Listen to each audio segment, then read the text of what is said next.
मौजूद थे। अब दोनों नेताओं की आपसी बातचीत जारी है। करीब 9:30 बजे दोनों देशों का साझा बयान जारी होगा। पीएम आज ही बीजिंग से शंघाई के लिए रवाना हो जाएंगे। गार्ड ऑफ ऑनर की तस्वीरें आप देख रहे हैं। जिस वक्त चीन की संसद पहुंचे हैं हमारे प्रधानमंत्री मोदी, उस वक्त ये उनके स्वागत में देखने को मिला। भव्य स्वागत प्रधानमंत्री का किया गया, लेकिन बड़ा सवाल यह है कि सिर्फ स्वागत से क्या होगा। तमाम मुद्दे हैं भारत और चीन के आपसी, क्या वो सुलझ पाएंगे? आज कम से कम 20 एमओयूज पर साइन होने हैं। व्यापार से संबंधित ये समझौते होंगे। देखना यह है कि चीन के साथ भारत के जितने भी मुद्दे हैं जिन पर पेच फंसा है, खासकर सीमा विवाद, जिसे लेकर बहुत कम उम्मीद जाहिर की जा रही है, लेकिन फिर भी क्या प्रधानमंत्री इस पर अपना पक्ष रखते हैं और क्या इस पर चीन का रुख रहता है? क्योंकि प्रधानमंत्री के इस दौरे से पहले ही चीन के अखबारों ने उन्हें एक चालबाज बताया था, लेकिन पहले ही दिन चीन की चालबाजी सामने आई जब उसने भारत का नक्शा दिखाया जिसमें कश्मीर नहीं था, जिसमें अरुणाचल प्रदेश नहीं था। क्या प्रधानमंत्री ये मुद्दा उठाएंगे? क्या प्रधानमंत्री इस पर अपनी नाराजगी दर्ज कराएंगे? ये देखने वाली बात। चीन की चालबाजी सामने आई जब उसने भारत का नक्शा दिखाया जिसमें कश्मीर नहीं था, जिसमें अरुणाचल प्रदेश नहीं था। क्या प्रधानमंत्री ये मुद्दा उठाएंगे? क्या प्रधानमंत्री इस पर अपनी नाराजगी दर्ज कराएंगे? ये देखने वाली बात होगी। तमाम सारे मुद्दे हैं चीन के साथ, नए पुराने, भव्य स्वागत, भव्य अभिवादन, ये सब अपनी जगह है, लेकिन जो मूलभूत मुद्दे हैं भारत और चीन के आपसी संबंधों को लेकर, चाहे वो सुरक्षा मानकों पर हो, चाहे वो व्यापार पर हो, क्या उनको लेकर के कुछ बात बनेगी? ये तस्वीर आप देख रहे हैं। चीन की संसद जब प्रधानमंत्री पहुंचे तो चीन के प्रधानमंत्री ने उनका अभिवादन किया। गार्ड ऑफ ऑनर उन्हें दिया गया। प्रधानमंत्री इस वक्त संसद में मौजूद हैं। वहां उनकी वार्ता चीन के प्रधानमंत्री से चल रही है। व्यापार से संबंधित लगभग 20 समझौते ऐसे हैं जिन पर आज हस्ताक्षर होने हैं, एमओयू साइन होने हैं। कितना फर्क पड़ेगा भारत और चीन के व्यापारिक संबंधों में आज के इन समझौतों के बाद?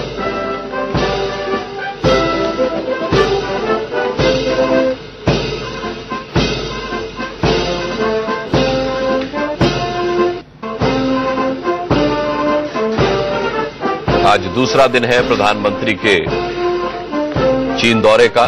3 दिन पीएम चीन दौरे पे हैं। 3 दिन के लिए वो चीन में रहेंगे। आज दूसरा दिन है। आज बीजिंग में जब प्रधानमंत्री कल रात ही पहुंचे थे, आज सुबह से उनका कार्यक्रम शुरू हुआ है। वहां के प्रधानमंत्री ने उनकी आवभगत की। संसद में उनका गार्ड ऑफ ऑनर हुआ और उसके बाद अब दोनों ही प्रधानमंत्रियों की मुलाकात जारी है। प्रतिनिधि मंडल भी मौजूद है दोनों ही देशों का। हमारे साथ इस पर बात करने के लिए मेहमान जुड़े हैं। शीतल राजपूत हमारे साथ हैं, हमारी एग्जीक्यूटिव एडिटर बीजिंग से। इस वक्त हमारे साथ यहां स्टूडियो में प्रदीप सिंह वरिष्ठ पत्रकार और वरिष्ठ पत्रकार एनके सिंह साहब मौजूद हैं, और साथ ही श्रीमती चक्रवर्ती हमारे साथ हैं जो कि चीन मामलों की जानकार हैं। सभी का हम बहुत बहुत स्वागत करते हैं। और शीतल, सबसे पहले आपका रुख करेंगे। आपसे जानना चाहेंगे इस वक्त का अपडेट क्या है आपके पास? ताजा अपडेट क्या है? प्रधानमंत्री का आवभगत हुआ, गार्ड ऑफ ऑनर उन्हें दिया गया। इस वक्त वो चीन की संसद में मौजूद हैं चीन के प्रधानमंत्री के साथ। अब आगे क्या? बिल्कुल अनुराग, इस वक्त प्रधानमंत्री चीन की संसद में मौजूद है और हम भी इस वक्त चीन की संसद के इस हॉल में मौजूद हैं जिसको ताइवान हॉल कहा जाता है। आप देख सकते हैं यहीं पर जॉइंट स्टेटमेंट जो है वो भी जारी किया जाएगा आपसे थोड़ी देर बाद। और इस वक्त का सूरत हाल ये है कि सेरेमोनियल रिसेप्शन की तस्वीरें आपने देखी। उसके बाद प्रधानमंत्री नरेंद्र मोदी और चीन के प्रधानमंत्री ली केचियांग के बीच में रिस्ट्रिक्टेड वार्ता जो है 1 घंटे की तकरीबन जो होनी है दोनों के बीच में वो हो रही है। और उनकी डेलीगेशंस की भी हमने आपको तस्वीरें दिखाई। दोनों डेलीगेशंस भी आपस में वार्ता करेंगी। बातचीत करेंगी और उसके बाद फिर जॉइंट स्टेटमेंट, एक साझा बयान जो है वो यहीं पर जारी किया जाएगा इस हॉल में जहां पर हम मौजूद हैं। ताइवान हॉल जिसे कहा जाता है, चीन की संसद ग्रेट हॉल ऑफ पीपल जिसे संज्ञा दी गई है, उसके अंदर इस वक्त प्रधानमंत्री मौजूद है और हम भी मौजूद हैं। अनुराग, रही बात मुद्दों की, तो कल काफी हद तक जो चीन के राष्ट्रपति शी जिनपिंग से प्रधानमंत्री की जब मुलाकात हुई, कई घंटों दोनों साथ रहे, वॉक द टॉक हुआ, फिर आपस में वन ऑन वन बातचीत हुई, उसके बाद सांस्कृतिक कार्यक्रम के दौरान भी दोनों साथ थे, तो काफी मसलों को लेकर एक दूसरे के साथ सहमति बनी। आतंकवाद को लेकर चीन की ओर से बयान आया, हालांकि पाकिस्तान का नाम नहीं लिया चीन ने, लेकिन आतंकवाद के मसले का जिक्र किया कि ये जो मसला है ये बेहद अहम है और इसके खिलाफ एकजुट होना बहुत जरूरी है। आज की अगर हम बात करें तो चीन के अखबारों में ये फ्रंट पेज खबर है, चीन के तमाम जितने भी अखबार है, ग्लोबल टाइम्स को शामिल कर रही हूं इसमें। ग्लोबल टाइम्स जिसने प्रधानमंत्री के आने से ठीक पहले बड़ी ही तल्ख टिप्पणी की थी, बड़ा ही कड़वा सा एडिट पीस लिखा था, खबर लिखी थी और प्रधानमंत्री मोदी की निंदा की थी और उनके अरुणाचल यात्रा की निंदा की थी, हम भारत की तिब्बत पॉलिसी की निंदा की थी और ये कहा था कि प्रधानमंत्री नरेंद्र मोदी ये तमाम जो कर रहे हैं ये अपनी डोमेस्टिक ऑडियंस को रिझाने के लिए और उनके सामने अपनी छवि बनाने के लिए कर रहे हैं। तो ये इस तल्ख टिप्पणी के बाद आज ग्लोबल टाइम्स की जो फ्रंट पेज खबर है उसमें भी ये लिखा गया है कि भारत और चीन के संबंधों में ये एक अलग लम्हा है, ऐतिहासिक लम्हा है और राष्ट्रपति शी जिनपिंग ने प्रधानमंत्री नरेंद्र मोदी से कहा है कि हमारे दोनों देशों के रिश्तों को हमें वक्त देना चाहिए। हमारे विवादास्पद मुद्दे हैं, हमारा जो बॉर्डर का डिस्प्यूट है, सीमा विवाद है, उसको साथ में चलाते हुए अगर हम आर्थिक सहयोग के मसलों पर आगे बढ़ें, एक दूसरे के देशों में निवेश को आगे बढ़ाएं और तमाम तरह के जिस सहयोग की बात 20 समझौतों पर आज दस्तखत होने हैं। अभी जो मंत्रिमंडल स्तर की बातचीत हो रही है, हमें बताया गया है कि 20 व्यापार से जुड़े हुए समझौतों पर दस्तखत होने हैं, जिनमें चीन के शहरों और भारत के शहरों के बीच में कोलैबोरेशन, सहयोग, स्मार्ट सिटीज को लेकर जो प्रोजेक्ट हैं भारत प्रधानमंत्री के दिमाग में, उसको लेकर MOU साइन हो सकते हैं। आपको बता दूं अनुराग की 3 राज्यों के मुख्यमंत्री भारत से यहां पर आए हैं इस वार्ता में शामिल होने और उसमें महाराष्ट्र के मुख्यमंत्री भी शामिल हैं और कल हमारी उनसे मुलाकात भी हुई थी और उन्होंने भी हमें बताया कि हम स्मार्ट सिटी प्रोजेक्ट को लेकर और महाराष्ट्र में चीनी निवेश को कैसे बढ़ाया जाए इस मसले पर बातचीत करने के लिए इन टॉक्स में शामिल हो रहे हैं, ऐतिहासिक टॉक्स में शामिल हो रहे हैं। और इसके अलावा चीन ने भारत में इंफ्रास्ट्रक्चर पार्क्स लगाने की बात कही थी। पिछले साल जब शी जिनपिंग आए थे तो उन्होंने भरोसा दिलाया था कि अगले 5 साल में $20 बिलियन का निवेश वो भारत में करेंगे, ऐसा उनका कार्यक्रम है, उनका प्लान है। तो इस पर भी आगे बात बढ़ेगी कि इस पर कब धीरे धीरे ये प्रक्रिया शुरू होती है, किस तरह से शुरू होती है। भारत जो है उसे भी मौका मिले चीन में निर्यात करने का, जो चीन की जो पॉलिसी है, जो ट्रेड पॉलिसी है, उसमें थोड़ा सा लचीलापन लाए चीन, ताकि भारत भी आसानी से व्यापार यहां पर कर सके। तो ये तमाम मुद्दे हैं जिनको लेकर चर्चा होनी है और 20 समझौते बिजनेस से रिलेटेड हैं जिन पर दस्तखत आज होने जा रहे हैं। रही बात सीमा विवाद की, तो अनुराग उस पर हमें बहुत ज्यादा उम्मीद नहीं करनी चाहिए, लेकिन अगर चीन के राष्ट्रपति ये कहते हैं, अगर उन्होंने ये बयान दिया है कल कि भारत और चीन को अपने संबंधों को थोड़ा वक्त देना होगा, एक थोड़ा लंबे, इसको हमें लॉन्ग डिस्टेंस रिलेशनशिप के तौर पर देखना होगा, तो हमें लगता है कि कहीं ना कहीं कोई कमिटमेंट हमें शायद इस मसले को लेकर भी सुनने को मिले। अब वो मिलती है कि नहीं मिलती है ये तो जब जॉइंट स्टेटमेंट आएगा उसी में जाहिर होगा, लेकिन जिस तरह के स्टेटमेंट्स आ रहे हैं, जिस तरह की बातें चीनी मीडिया में लिखी, अभी आज के एडिटोरियल्स में लिखी गई हैं, जो बातें शी जिनपिंग ने कही हैं, उससे लगता है कि शायद कुछ लचीलापन, चीन के रुख में थोड़ी सी नरमी तो दिखाई दे रही है। अब वो कैसी जमीनी हकीकत में ट्रांसलेट होती है कि नहीं, उसके लिए हमें थोड़ा सा इंतजार करना होगा जब जॉइंट स्टेटमेंट आएगा। थोड़ा सा इंतजार करना होगा। ठीक है शीतल, आपके पास हम आते रहेंगे। प्रदीप सिंह मेरे साथ हैं यहाँ पर। प्रदीप सिंह, क्या आपको किसी तरह का चीन के रुख में लचीलापन नजर आता है? मुझे नजर नहीं आता, क्योंकि देखिए वहां के अखबारों ने जिस तरीके से, ग्लोबल टाइम्स का नाम ले रही शीतल, चालबाज लिखा प्रधानमंत्री को। उन्होंने जिस तरीके से कल भारत का नक्शा प्रस्तुत किया, उसमें कश्मीर नहीं था, उसमें अरुणाचल प्रदेश नहीं था। सवाल ये उठता है कि क्या इसी को लचीला रुख आप कहते हैं? जिस तरीके की शीतल बात कर रही हैं कि वहां के राष्ट्रपति ने कहा है कि हमें इंतजार करना होगा, 62 से हम और कर क्या रहे हैं, क्या आपको लगता है कि कोई कमिटमेंट जिसकी बात शीतल कर रही थी वो चीन की तरफ से इस बार देखने को मिल सकता है? देखिए, एक चीज आप देखिए कि चीन के जो इस समय राष्ट्रपति हैं शी जिनपिंग, माओ के बाद उनको सबसे चीन का ताकतवर नेता माना जाता है। भारत के प्रधानमंत्री नरेंद्र मोदी 30 साल बाद एक मेजॉरिटी की गवर्नमेंट लेकर आए हैं, तो दोनों अपने अपने देशों के मजबूत नेता हैं। लेकिन जब बाउंड्री का सवाल आएगा, अगर आप बाउंड्री को रीड्रॉ करने की कोशिश करेंगे तो शी जिनपिंग को चीनी सेना का समर्थन नहीं मिलेगा, पीएलए का समर्थन उस तरह से नहीं मिलेगा। उसी तरह से नरेंद्र मोदी को भारत की संसद का उस प्रदीप जी, आपकी आवाज में, आपके लेवल में कुछ दिक्कत है, आपकी आवाज ठीक ढंग से नहीं आ रही है। मैं श्रीमती चक्रवर्ती का रुख करना चाहूंगा। श्रीमती चक्रवर्ती, आप की पैनी नजर रहती है भारत चीन मामलों पर। क्या आप उम्मीद करती हैं कि प्रधानमंत्री नरेंद्र मोदी बहुत कुछ लेके आने वाले हैं चीन से, या सिर्फ मामला ये भव्य स्वागत और अभिवादन तक ही सीमित रहने वाला है?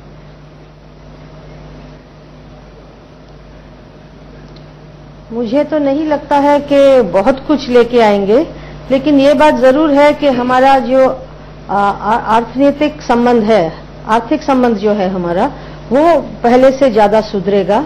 उसमें ज्यादा इंटेंसिटी हम देखेंगे, और इस तरह से लगातार अगर हाई लेवल विजिट्स होते रहे दोनों देशों की तरफ से, तो जो हमारे बीच का जो ट्रस्ट डेफिसिट जिसको बोलते हैं, उसमें शायद थोड़ी कमी आए। लेकिन इतनी जल्दी मामला सुधरने वाला है, हमारा जो सीमा विवाद है वो तो नहीं लगता है। एक और बात है, जो चीन के राष्ट्रपति जी ने, शी जिनपिंग ने जो कहा कि हमें इसको समय देना चाहिए, ये बात तो बिल्कुल सही है कि ये बहुत लॉन्ग टर्म सोल्यूशन है, इतनी जल्दी कुछ नहीं होने वाला है, क्योंकि सीमा के मुद्दे पर बहुत सारे आयाम हैं, राजनीतिक आयाम है, ऐतिहासिक है, भौगोलिक है। दोनों देश के जो अपने पोजीशंस है वो काफी कट्टर है, रिजिड है दोनों देशों की, तो उसमें एक ब्रेक थ्रू आना तो बहुत मुश्किल है। तो इतनी जल्दी वो नहीं होगा। शायद उस मामले को फिलहाल हमको भुला देना चाहिए और ये देखना चाहिए कि हमारा जो सीमा है वहां पे शांति बना रहे, उसके लिए कुछ ठोस कदम उठाने चाहिए। पिछली बार बीडीसीए की बात हुई थी, लेकिन उससे भी इतना असर नहीं हुआ। हम भारतवासी जिसको इंकर्शन कहते हैं वो होता रहा, हमारे तरफ से भी शायद कुछ होता रहा जिसके बारे में हमारी मीडिया नहीं बोलती, लेकिन चीन को चिंता है। तो क्योंकि वहां पे पूरा मतलब शांति तो है, लेकिन थोड़ा सा पूरा सिचुएशन पूरा सामान्य भी नहीं है, इसीलिए उसके तरफ अगर हम कुछ कर सके, आगे बढ़ सके, वो मेरे लिए, मुझे लगता है कि वो काफी है। चलिए, लौटूंगा मैं आपके पास। एनके सिंह साहब भी हमारे साथ है। एक छोटे से ब्रेक के लिए यहां पर हम रुकेंगे, और जब ब्रेक से वापस आएंगे तो बात करेंगे इस साथ है। एनके सिंह साहब, प्रधानमंत्री के दौरे से पहले उनको चालबाज कहना, उनके दौरे के पहले ही दिन इस तरीके का नक्शा पेश करना जिसमें कश्मीर ना हो, जिसमें अरुणाचल प्रदेश ना हो, हम किस ट्रस्ट डेफिसिट की बात कर रहे हैं? ये बढ़ेगा या कम होगा इन हालात में? देखिए, बड़ा क्रूशियल है, कोई बहुत इजी सॉल्यूशन इसका निकलना मुश्किल है। जो उस साइड पे है जिससे हम निगोशिएट कर रहे हैं, और ये लगभग सभी जितने भी आप चाइना को देख लीजिए, जापान को देख लीजिए, जापान से खैर रिलेशंस अच्छे हैं, इस तरह की कंट्रोवर्सीज नहीं है, लेकिन आप चाइना में हमेशा देखिए कि आपको एक सस्पेंशन में रखता है रिलेशंस को लेके। ठीक 3 दिन पहले आपने देखा वो कमेंट जो आया था, और वो ऑफिशियल एजेंसी है, और उस एजेंसी का ये पेपर है जिसमें आया आपका ग्लोबल टाइम्स। उसके अलावा आज आप देख रहे हैं कि जो हमारा सबसे चेरिस्ड और इंटरनेशनली इवोक्ड इशू है कश्मीर, आप उसमें से नक्शे से गायब कर दे रहे हैं, जम्मू कश्मीर को, अरुणाचल प्रदेश को। क्लियर कट है कि आप ये कहीं बताना चाहते हैं कि don't take me for granted.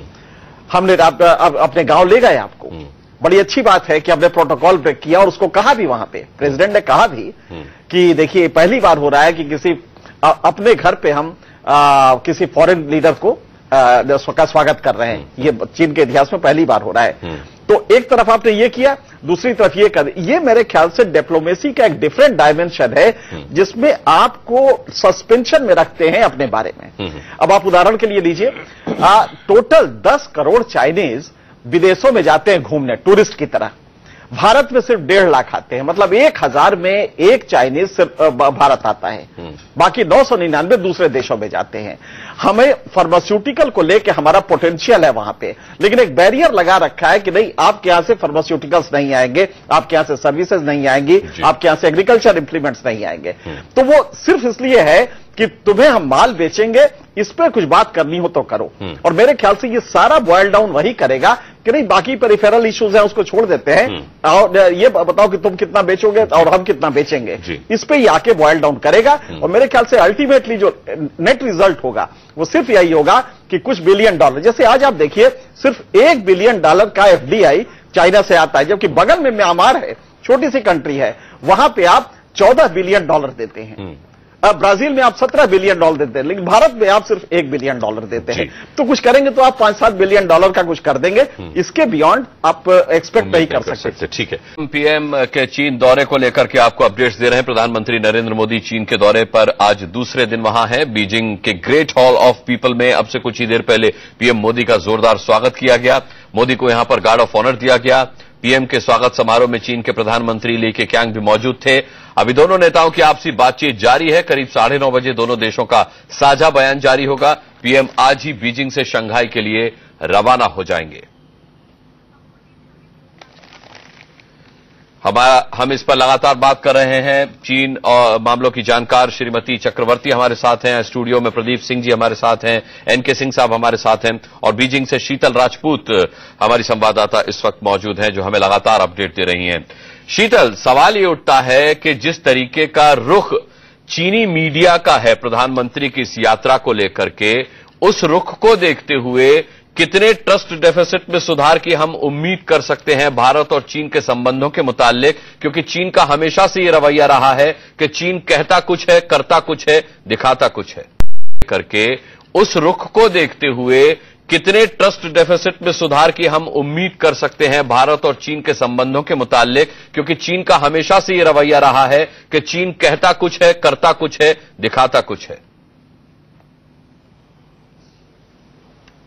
बिल्कुल, ये इतिहास रहा है चीन का कि कहता कुछ है, करता कुछ है, दिखाता कुछ है और विश्वास की जबरदस्त किल्लत है। और खासतौर से इसलिए क्योंकि पीएम के आने से पहले भी ग्लोबल टाइम्स ने जो मुखपत्र है यहाँ की अखबार का, यहाँ की सरकार का, उसने जिस तरह की भाषा का इस्तेमाल किया, पीएम को चालबाज किया, हम सबने देखा। लेकिन आज जो अखबारों में छपा है, ग्लोबल टाइम्स हो या चाइना डेली, तमाम अखबारों में, वो दिलचस्प है अनुराग। और उस पर बात करने के लिए मेरे साथ शुभजीत रॉय मौजूद हैं, इंडियन एक्सप्रेस के पत्रकार हैं, वरिष्ठ पत्रकार हैं, अंतर्राष्ट्रीय मामलों के जानकार हैं, चीन के बारे में अच्छी पैठ रखते हैं। शुभजीत, आपने चीनी मीडिया रिपोर्ट्स हम कुछ दिन पहले भी चर्चा कर रहे थे, लेकिन आज जो ग्लोबल टाइम्स ने लिखा है कि जो शी जिनपिंग को कोट करते हुए कि भारत और चीन का रिश्ता लॉन्ग डिस्टेंस है और हमें इसे वक्त देना होगा, क्या इस स्टेटमेंट में कुछ थोड़ा सा आपको नरमी दिखाई दे रही है? थोड़ा सा इसमें कहीं पर पॉजिटिव अप्रोच नजर आ रही है चीन की? जी देखिए, इसको इस हिसाब से देखना पड़ेगा। जब शी जिनपिंग आए थे पिछले साल सितंबर में दिल्ली,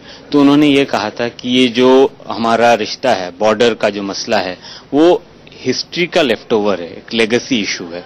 तो ये अब 8 महीने बाद जब वो ये कह रहे हैं कि इसको लंबे सिरे से देखना पड़ेगा इस रिश्ते को, इसका मतलब वो पास्ट को देखते हुए फ्यूचर की तरफ अपना एक पॉजिटिव आउटलुक का बयान कर रहे हैं। मेरे ख्याल से ये एक सकारात्मक विचार माना जा सकता है। बिल्कुल, अगर हम ये ना भी कहें, ना समझें कि चीन एकदम बॉर्डर विवाद को लेकर एकदम उसका क्लाइम डाउन हो जाएगा या वो भारत के रुख से सहमत हो जाएगा, वो तो हमें कतई उम्मीद नहीं रखनी चाहिए, वो मूर्खतापूर्ण होगा, बिल्कुल स्टूपिड होगा वो। लेकिन मुझे इस बयान में थोड़ी सी कहीं ना कहीं रुख में वो लगा है। इसके अलावा अगर अभी डेलीगेशन लेवल टॉक्स की हम बात करें तो बिजनेस को लेकर 20 समझौतों की बात है, और क्या क्या आपको लगता है कि क्या निकलकर ठोस आ सकता है भारत के लिए? प्रधानमंत्री क्या ठोस लेकर जा सकते हैं? देखिए, इकोनॉमिक जैसे आपने कहा कि 20 करीब अग्रीमेंट, पर वो कंपनीज के बीच में, प्राइवेट कंपनीज के बीच में होना है, वो कल शंघाई में होने की संभावना है कंपनीज के बीच में। आज 10-12 या उससे भी ज्यादा हो सकता है अग्रीमेंट्स गवर्नमेंट टू गवर्नमेंट, सरकारों के बीच में होने की संभावना है, जिसमें स्किल डेवलपमेंट, रेलवेज, फिर थिंक टैंक्स के बीच में, फिर फॉरेन मिनिस्ट्री और इनके फॉरेन मिनिस्ट्री के इंटरनेशनल डिपार्टमेंट के बीच में कुछ समझौते इस तरह के होने की संभावना है।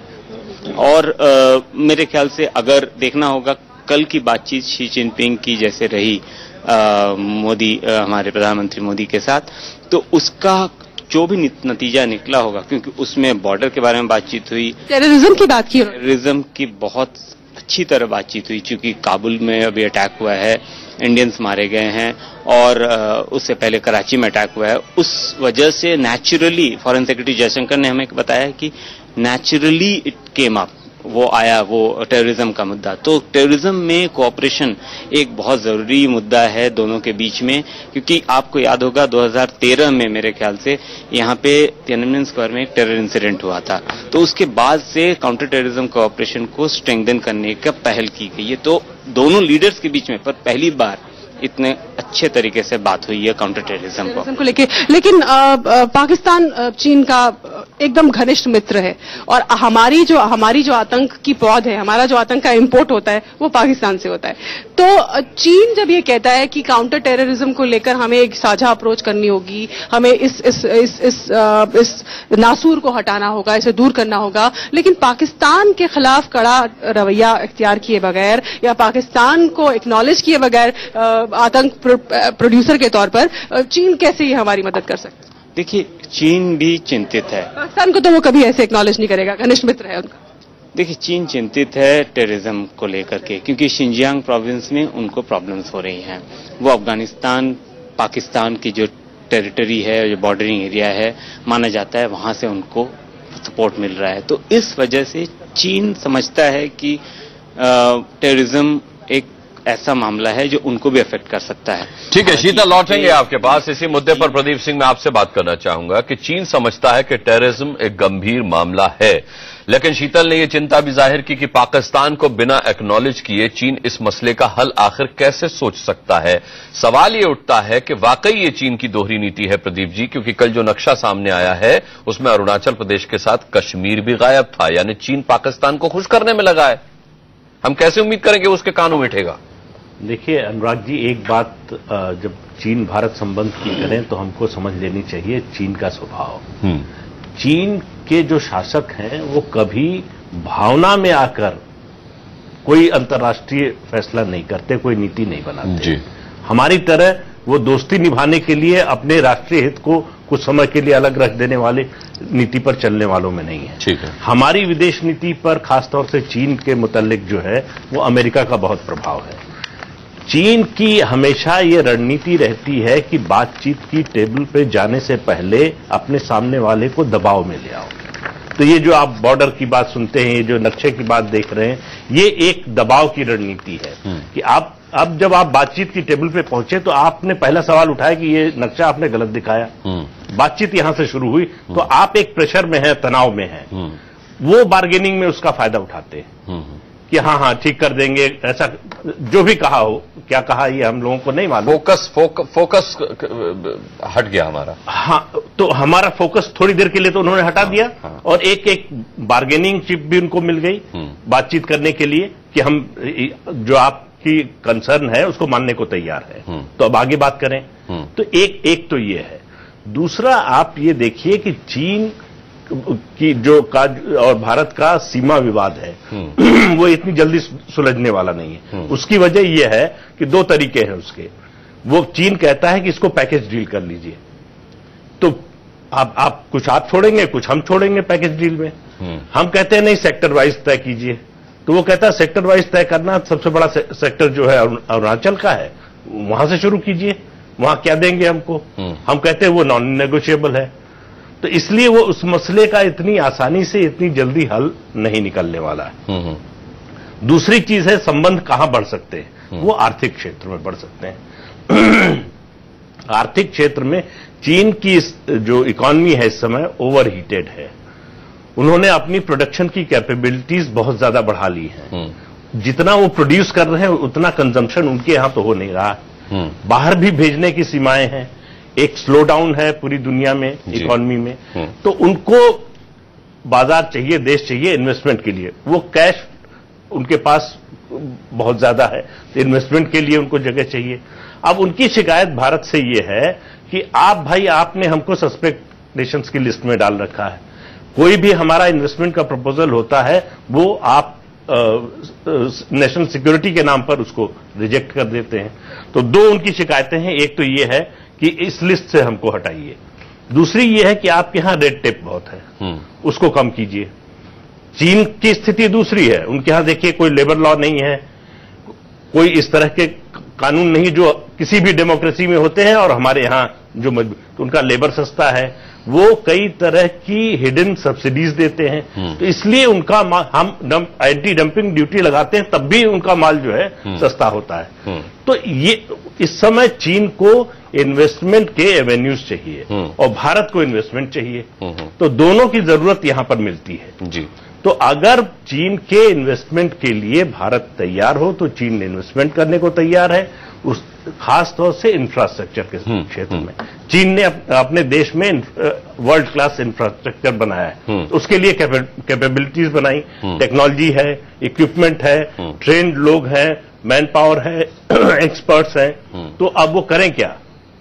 अपने देश में उसके विकास की गुंजाइश अब धीरे धीरे कम होती जा रही है। ठीक है, तो उनको बाहर कहीं अपना इन्वेस्टमेंट ले जाना। व्यापार के मुद्दे पर हम आएंगे श्रीमती चक्रवर्ती, लेकिन उससे पहले मैं आपसे ये जानना चाहूंगा, प्रदीप सिंह ने एक बहुत अच्छी बात उठाई है कि इस तरीके की हरकतें चीन की तरफ से इसलिए होती हैं क्योंकि असल मुद्दों से फोकस हमारा शिफ्ट हो जाए, हम दबाव में आ जाए और वो अपनी बात हमसे मनवा ले। क्या अगर ऐसा है कि फोकस शिफ्ट करने के लिए चीन इस तरीके की हरकतें कर रहा है कि भारत का गलत नक्शा दिखा रहा है या हमारे प्रधानमंत्री के दौरे से पहले उन्हें चालबाज बता रहा है, तो क्या कम से कम नक्शे की बात प्रधानमंत्री को उठानी चाहिए या फिर इस पर चुप रहना चाहिए? नहीं, उठानी चाहिए जरूर, इसमें तो कोई दो राय नहीं है। लेकिन मैं ये नहीं कहूंगी कि सिर्फ फोकस बदलने के लिए वो कहते हैं, ये बात करते हैं। उनका देखिए स्टेटेड पोजीशन यही रहा है कि अरुणाचल भारत का नहीं है, उनका है, कश्मीर विवादास्पद है, ये उनका स्टेटेड पोजीशन मतलब सालों से ये रहा है।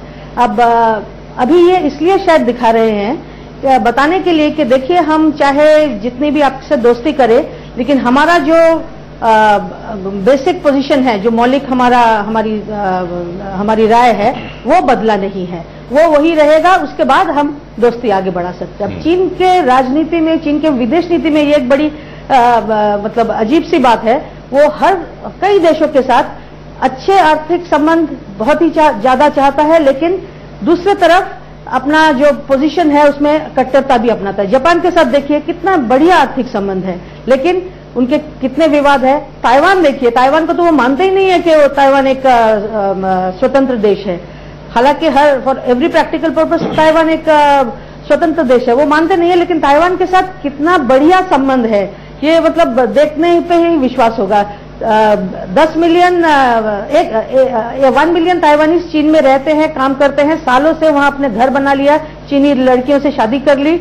तो अब चीन के साथ चीनी भी बहुत ताइवान में जाते हैं, बहुत बड़ी संख्या में। ये चीन की एक मूलभूत नीति है कि हम अपना जो स्टेटेड पोजीशन है पॉलिटिकल, वो हम मेंटेन करेंगे, लेकिन आर्थिक संबंध है या दूसरे संबंध है वो हम बढ़ाते जाएंगे दूसरों के साथ। तो चलिए श्रीमती चक्रवर्ती लौटेंगे आपके पास, और अगर यही उसकी स्ट्रेटेजी है चीन की, तो फिर भारत का इस पर क्या रुख होना चाहिए?